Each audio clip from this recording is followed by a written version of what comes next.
Oye, estamos hablando de los emprendedores mucho. Esto equivale en una startup a hablar del equipo, ¿no? De cuán importante es, entonces, y sobre todo en las etapas en las que invertimos nosotros, que es fundamental. O sea, tienes que creer en el equipo, porque la solución, la idea, la tecnología aún puede estar a punto, pero no del todo desarrollarse. Entonces tienes que creer en ellos, en su profesión, lo profesionales que son. Primero vamos a llevar un poco más al lado del venture capital, de la inversión, y luego más siguiendo tus consejos de la parte que has estado acelerando startups y mentorizando quizás. Desde vuestro fondo, ¿cuánta importancia le dais al equipo? Yo sé que es un lugar común la importancia del equipo, pero como tú bien sabes, para cualquier fondo que está específicamente enfocado en ese tipo de etapas, el equipo es lo más importante. Sí. Con lo cual, pues bueno, por ahí, chicos, una buena noticia. Ahora después vamos con las malas. El equipo lo es todo. Porque al final, en lo que estás, evidentemente buscas coherencia en el resto de temas, buscas un mercado suficientemente grande, buscas una buena tecnología, buscas un modelo de negocio que tenga sentido y que probablemente de todas formas pueda pivotar. Pero todo es un imponderable. Es decir, sobre el tablero existen todo el tipo de dudas y que además van relacionadas pues con la ejecución, cómo se van a llevar todas esas ideas al mercado, cómo se van a conseguir acceder a los clientes, cómo se va a poder adaptar la propuesta de valor, con lo cual al final está relacionado con la ejecución. ¿Y quiénes son los que tienen que ejecutar? Pues precisamente el equipo que te viene todo ilusionado y con la mirada del tigre proponiéndote esa oportunidad. Con lo cual es lo que revisamos. Todo lo demás, pero donde nos centramos de forma específica es en si hay una correspondencia entre los retos a los que se van a enfrentar y bien la experiencia, los contactos con los que ya cuentan o los skills que suman entre todos ellos.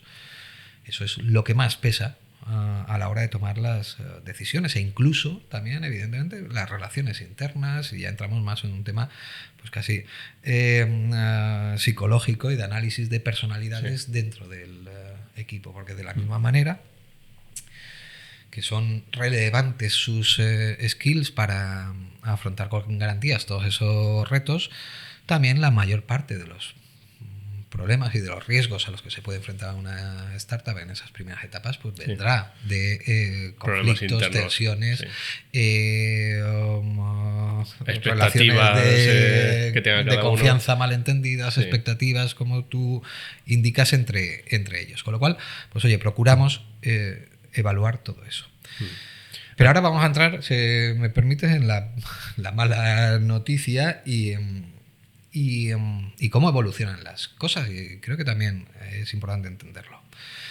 El equipo tiene que ser lo mejor posible, pero es el equipo del que dispones en ese momento. ¿No? Mi amigo Matthew Carenzo, que no sé si lo conoce, que es uno de los mejores business angel de ahora ha sacado España. Ahora un libro muy chulo.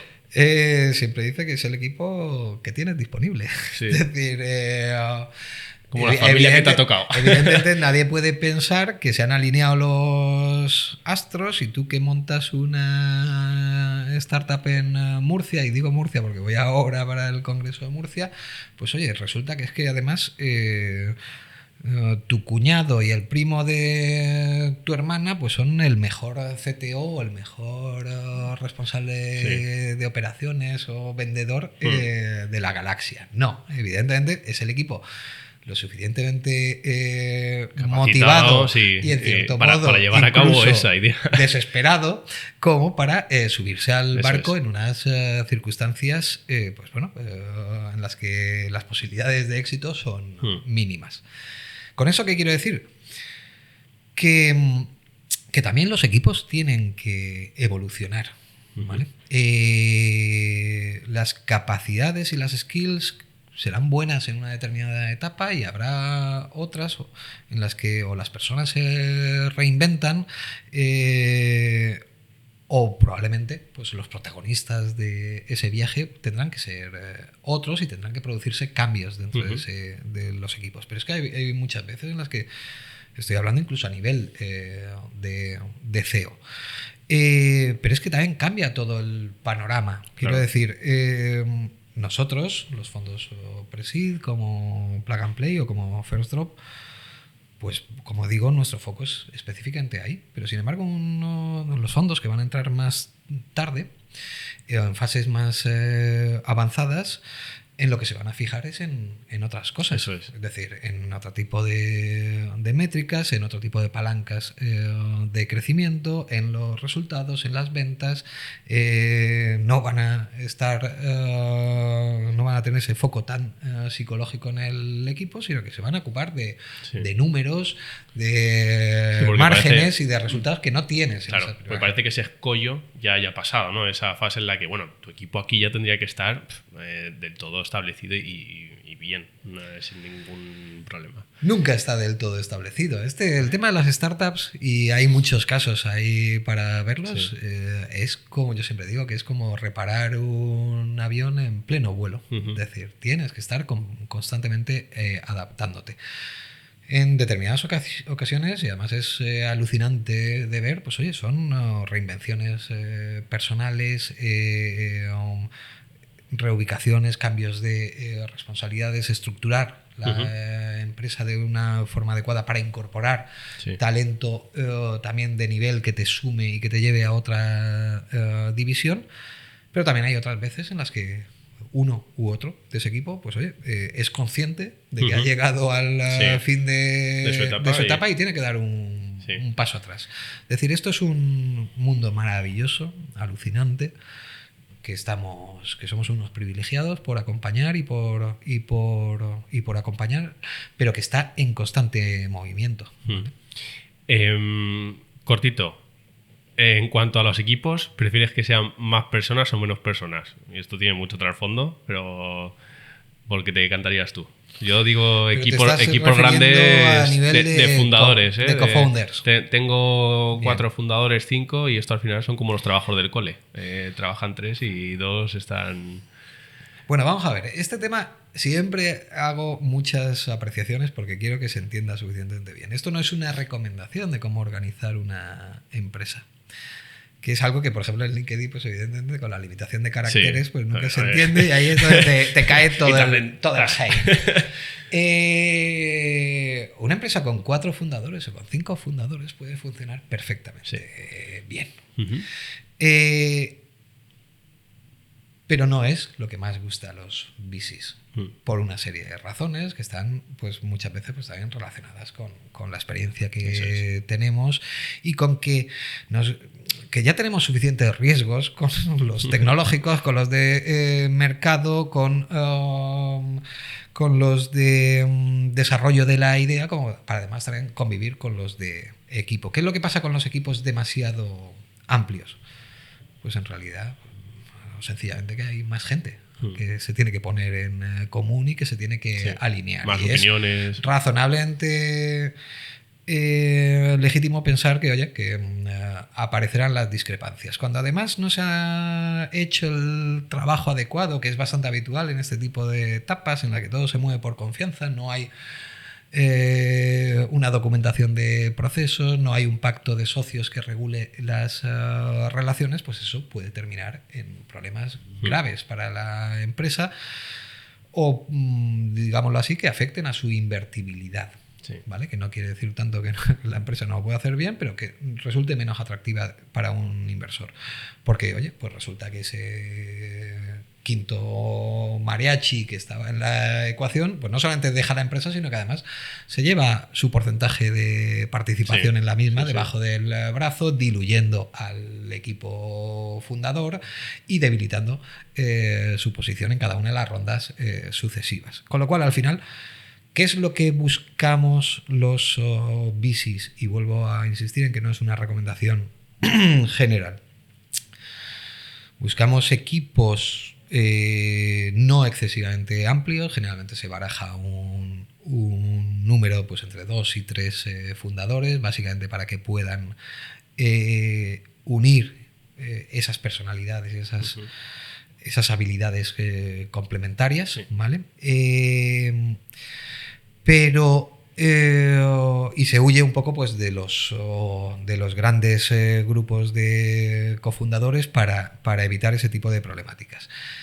Y en cualquier caso, aun siendo 2 o 3 fundadores, lo que también solemos buscar es que el CEO tenga un porcentaje significativamente mayor, con lo cual pueda tener más capacidad de peso en la toma de decisiones y que pueda pues la realmente balanza tener un directamente. control Sí. estratégico sobre la compañía, para que precisamente pues todos esos posibles desalineamientos que se produzcan por el camino no pongan en riesgo la continuidad de la empresa. Vale. Bueno, yo te voy a tirar una bomba y me voy a esconder. Vale. Delegar en los equipos. Yo te voy a decir, no delegar, yo creo que fracaso, y delegar mal, abocado al fracaso. Yo ahora me escondo y me dices qué opinas sobre esto. Muerte o susto, ¿no? Bien, evidentemente el peor de los escenarios es precisamente no delegar, ¿vale? Ya lo hemos comentado antes. Una startup cuando cumple su cometido lo que tiene que ser es un equipo de alto rendimiento que se enfrenta a multitud de incertidumbres y evidentemente a una carga absolutamente ingrata de trabajo y de retos. El peor de los escenarios, evidentemente, ahí es el micromanagement. Es decir, todo es escaso. El dinero, el personal con el que cuentas y tu propio tiempo. Y si no tienes la confianza suficiente en la gente que colabora contigo y en las tareas que tienen a su cargo y tienes que estar supervisando absolutamente cada una de sus actuaciones, pues evidentemente estás haciendo un flaco favor a esas obligaciones o esas necesidades más estratégicas que he comentado antes en las que se tiene que centrar un CEO. Lo que pasa que lo complicado es precisamente delegar de forma adecuada. Por un lado, como te digo, transmitiendo la confianza adecuada y empoderando adecuadamente a tu equipo, que es la única forma de comprometerle los resultados. Pero fundamentalmente lo que tienes que establecer es una claridad en el discurso con respecto a los objetivos, a los medios de los que disponen y sobre todo a tu disponibilidad a la hora de estar de backup, de consejo, de supervisión en cualquier duda que pueda tener tu equipo. Esto es un proceso al final paulatino. Es decir, la gente tiene que empezar a sentirse segura de cómo está haciendo las cosas, y ahí es donde entra la responsabilidad del CEO, en hacer la continuación y el apoyo y el seguimiento, pero también en reforzar positivamente el cómo la gente con sus perspectivas y con sus diferentes formas de hacer las cosas están haciendo tu empresa algo mejor del punto de partida. Eso es la única forma adecuada de no solamente de retener talento, sino sobre todo de retener al mejor talento. Porque evidentemente ese no lo vas a comprometer con tu proyecto si le cortas las alas y le dices lo que tiene que estar haciendo durante todo el puñetero día. Sí. Oye, yo creo que hemos visto la importancia del equipo. Y yo creo que una de las carencias que hay en España, ¿no?, que hemos hablado de algunas, es no darle importancia a la gestión del equipo, de ponerlo de verdad en la mesa, de decir, oye, tú vas a estar gestionando personas, tendrás otras tareas, pero en el momento en el que tú gestionas un equipo, sobre todo una startup, eso tiene que funcionar como un reloj suizo. O sea, tienes que escucharlos, tienes que atenderlos bien, que se sientan comprendidos, liderarlos. Yo creo que esto es algo que se pone muy poco valor y queda invisible. La gestión de equipo, tener un buen gestor de equipo, hace que tu startup se catalice, yo creo. Y además es el problema principal y el reto principal al que se enfrentan no ya los CEOs. Los CEOs, decir, los emprendedores, los empresarios y cualquier valiente que se pone al frente de una empresa, que es catalizar todas esas personalidades múltiples y personalidades diferentes y encontrar el lugar más adecuado para cada uno de ellos para que consigan no solamente brillar y dar lo mejor en las necesidades actuales, sino para que puedan crecer y asegurarles también un plan de carrera en el que puedan evolucionar dentro de la empresa. Como tú dices, pues es un tema también muy...